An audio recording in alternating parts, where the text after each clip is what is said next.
দেরিতে হলেও যশোরে খেজুর রস আহরণের প্রস্তুতি চলছে পুরোদমে। অতিরিক্ত শারীরিক শ্রমের কারণে অনেক গাছই বাদ দিয়েছে গাছ কাটা।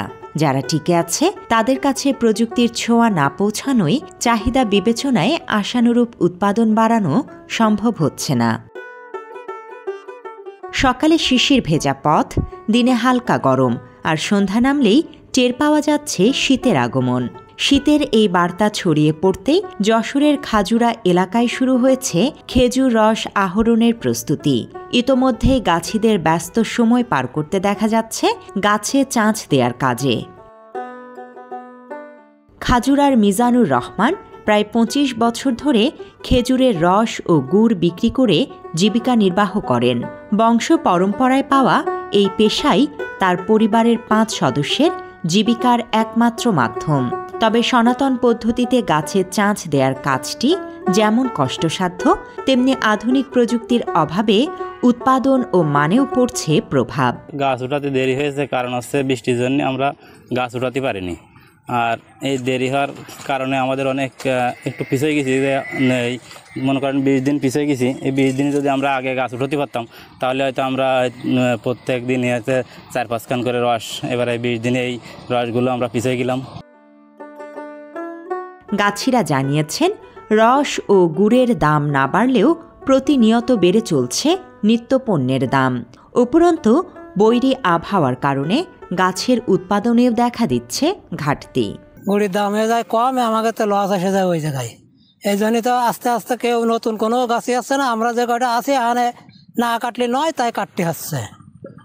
এর জন্যই তো অনেক দূরস্থাত্বের নীতি আসে, গুড় নীতি আসে। আসে যদি ফিরে যায় তাহলে তো আবার আর এক জ্বালা। কারণ যে আসলাম গুড় নিতে, তা ফিরে যাচ্ছে। আজ বোধ হয় ৩০ বছর আমি গাছ কাটতেছি। ৩০ বছর বয়স আমার প্রায় ৭০ গাছে গেছে। আমার নিজস্ব ১০ ঘন্টা গাছ আছে, ৪০টা, তাই কাটি, তাছাড়া অন্য গাছ কাটি না। মাত্র ৩০% টাকায় জমির মালিক হয়ে নতুন বাংলাদেশের গড়ে তোলার স্বপ্ন দেখা বাংলা বসতি। কৃষি বিভাগের তথ্য মতে যশোর জেলায় প্রায় ১৬,৫০,০০০ খেজুর গাছ রয়েছে। এর মধ্যে ৩,৭৫,০০০ গাছ থেকে প্রতি মৌসুমে আহরিত হয় প্রায় ৫,২৪,০০,০০০ টন রস, যা থেকে উৎপাদিত হয় প্রায় ৫,৫২,০০,০০০ টন গুড়। যশোরের যশ খেজুরের রস, এখানে খেজুর গাছের একটি সুনাম রয়েছে। আমাদের জেলায় প্রায় ৩,৭১,০০০ খেজুরের গাছ রয়েছে এবং প্রতি বছরই সরকারের নির্দেশনায় এবং আমরা নিজস্ব প্রচেষ্টায় খেজুর গাছ রোপণ করছি। এবছরও আমাদের অনেক নতুন গাছ এই রস আহরণের উপযোগী হবে। তো এখানে আমরা কৃষকদেরকে রস আহরণের জন্য তাদের গাছ যেটা ছাঁটাই বলে তারা শুরু করে দিয়েছে। আপনারা জানেন যে এই বছর একটি বৃষ্টি ছিল এবং শীত আসতে এখনো দেরি হচ্ছে। অক্টোবর শেষ হয়েছে, তারপরেও শীত সেইভাবে আসছে না। এই জন্য গাছ তোলা যেটা বলে সেটা এখনো দেরি হচ্ছে। তো আশা করা যায় যে আমরা কৃষকদেরকে উদ্বুদ্ধ করছি, তারা অচিরেই এই কাজটি সম্পন্ন করবে।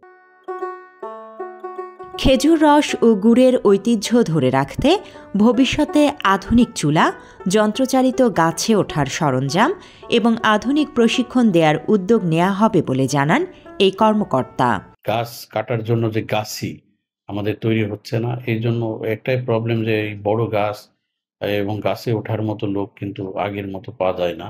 এই কারণে আমরা একটি যন্ত্র আবিষ্কার হয়েছে, সেটা হলো ক্লাইম্বার মেশিন। এই ক্লাইম্বার মেশিনটা দেওয়ার জন্য আমরা একটা প্রণোদনার মাধ্যমে দেওয়ার জন্য আমরা একটা প্রস্তাব প্রেরণ করেছি। তো আশা করা যায় যদি এই প্রণোদনা প্রস্তাবটি পাস হয় তাহলে আমরা তাদেরকে প্রশিক্ষণ সহ এই ক্লাইম্বার মেশিন দিতে পারি।